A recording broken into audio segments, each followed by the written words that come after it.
Leo tumeitana pamoja na mambo mengine tuweze kufahamishana juu ya hali ya Dar es Salaam katika mtizamo wa kiusalama.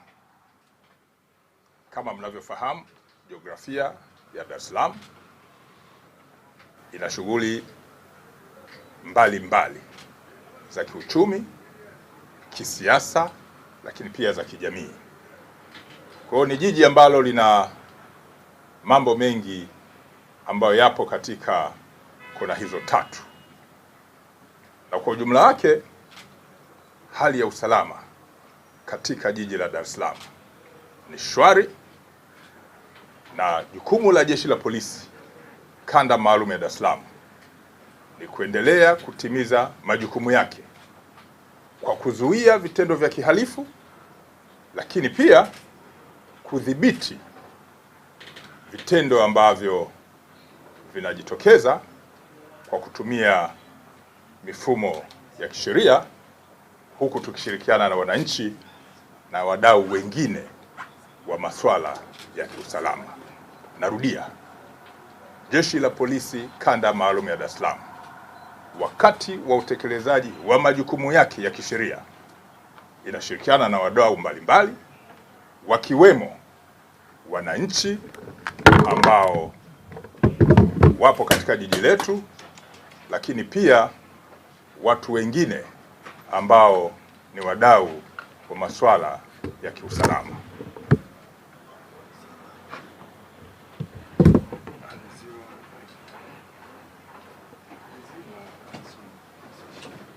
Napenda kuwataarifu pia katika kushughulika na kazi hizo, kazi mbalimbali zimeendelea kufanyika za kuzuia, lakini kuwakamata watuhumiwa, na mwisho kwenda kwenye mamlaka zingine za kisheria ikiwemo ofisi ya mashtaka na baadaye kwenye mahakama za kisheria zilizo katika jiji letu la Dar es Salaam.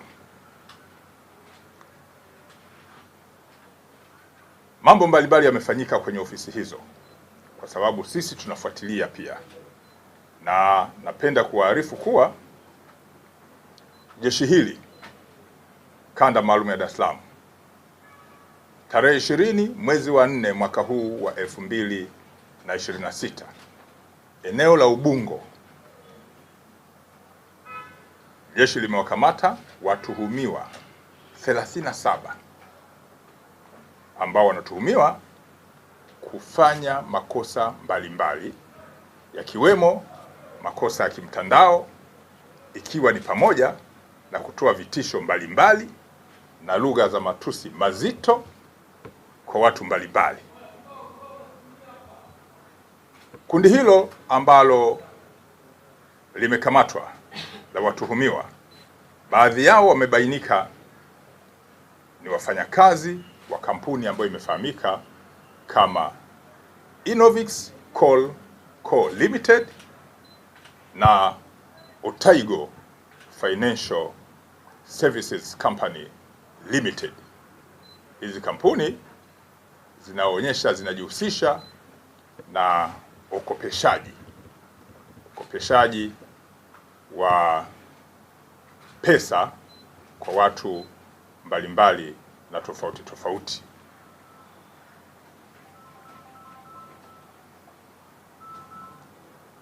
Watuhumiwa ambao wamekamatwa wakituhumiwa na makosa ambayo ni ya kimtandao, ikiwa ni pamoja na kutoa matusi, lugha za matusi, kashfa, ni pamoja na Hashim Kasim maarufu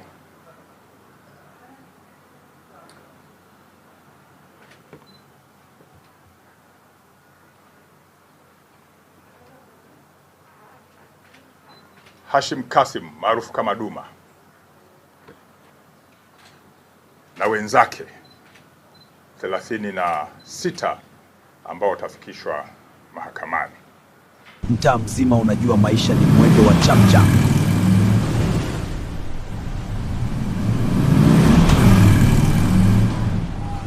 Mtaa mzima unajua Maisha ni mwendo wa chap chap. Lakini leo kuna sehemu matumaini yanakutana na suluhisho.